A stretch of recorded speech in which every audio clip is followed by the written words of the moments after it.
Should you do pre-rehab prior to your hip replacement or your knee replacement? There's an interesting study that's been published recently, and we're going to go over that.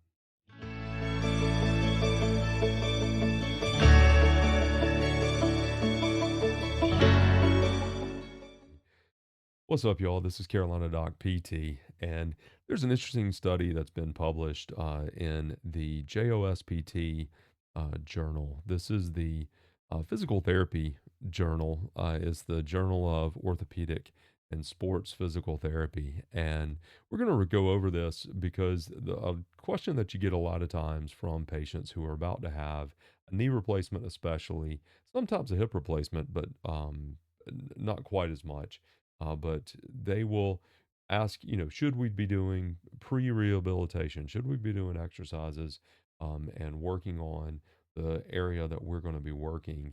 And will that be beneficial to my aftercare? So this research or this literature review, excuse me, goes into that, and we're going to take a look at that. So let me pull it up on the screen here. This is the title of this article. It's or not this article. This literature review is the effects of structured pre-rehabilitation on postoperative outcomes following total hip and total knee arthroplasty. So that is your hip and knee replacement. This is an overview of systemic or systematic reviews and meta-analyses of randomized control trials.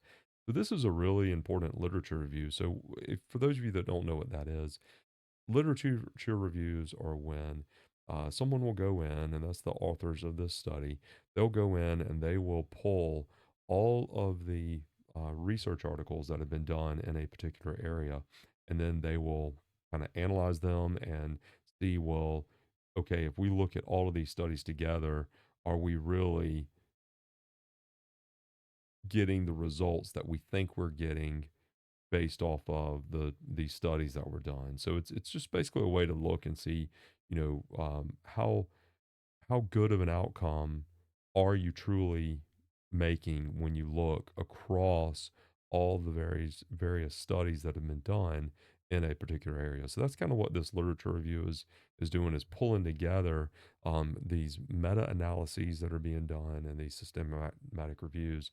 And the the one thing that I do find odd about this article is that they didn't just do knee replacements by themselves, and or didn't just do hip replacement by themselves, um, because there's a wide discrepancy on the amount of rehab that is necessary for both of those surgeries.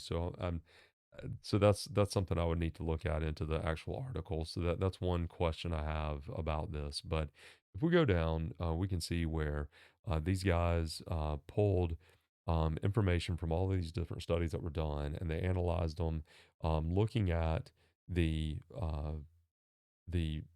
pre-rehab that was being done. So they're looking at the weekly sets, frequencies, and loads. So that's the intensity or the weights that were being used. And then they looked at the follow-up period after the surgeries. They looked at a short term of 1 to 3 years, a midterm 5 to 7, and then looked longer than 10 years. And so, what this study, the interesting thing about this study is that they pulled so many patients in this information. So you've got 1,100 hip replacement patients, and then you've got 3,300 knee replacement patients. And as I say, like the one question I've got is why wouldn't you have just broken this up into two different studies? Because you've got so many patients in both. I mean, this is a 4,000 or 40, almost 4,500 patient study, which is huge for physical therapy. So it's, you could have broken that up, and it seems like you would have had maybe better results, because the rehab that's involved for a knee replacement is significantly more involved than what is involved for a hip replacement.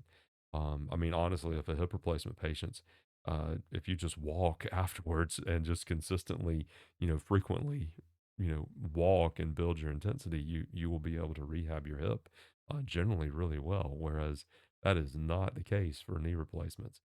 So I do question that, but if we look down and look through this study, we'll see, so that, or so the evidence or the results that they found from this was that pre-rehab, and this doing these doing some exercises. As I say, we'll get to that in a second.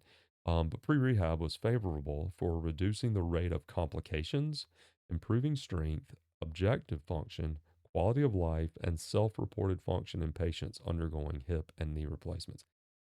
I mean, that's basically almost across the board showing that pre-rehab was beneficial for both ortho type of surgeries for the leg. Effects were attenuated over time and were generally confined to the first 6 months. And so that's also saying that over time, because you can see that they did this study on looking at patients across. I mean, this was this pulled a ton of information.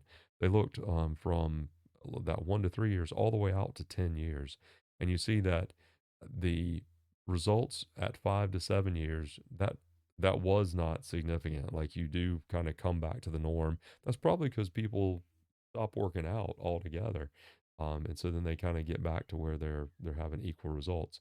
But the very interesting thing is that the beneficial effects were in the first 6 months.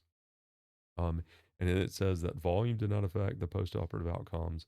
And but then no analyses evaluated how the manipulation of different components affect. So if you had, so if they had adjusted different exercises, then they were seeing like, well, maybe would have had different effects if they had actually controlled for the different types of exercises that could be done.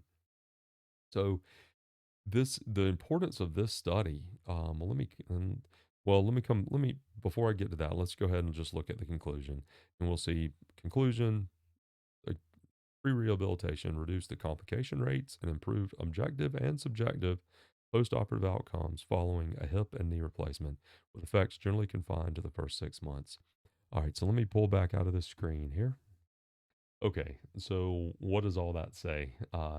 So basically, what this amounts to is that after um, having done pre-rehabilitation of some sort, doing some exercises with a physical therapist prior to actually having your hip replaced or your knee replaced, you can get significantly better outcomes than those that were not doing that.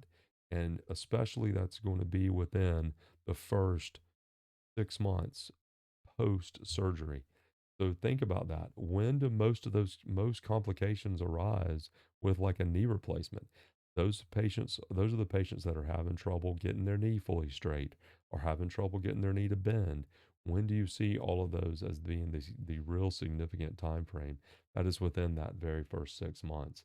So this is a, a hugely important literature review, and it certainly says that yes, you should be doing pre-rehab prior to having a hip replacement or a knee replacement. If I had to say of the two, it's more important. I would. That's not what the study said. This is just my own personal feeling. I would think that would be much more relevant for the knees than for the hips.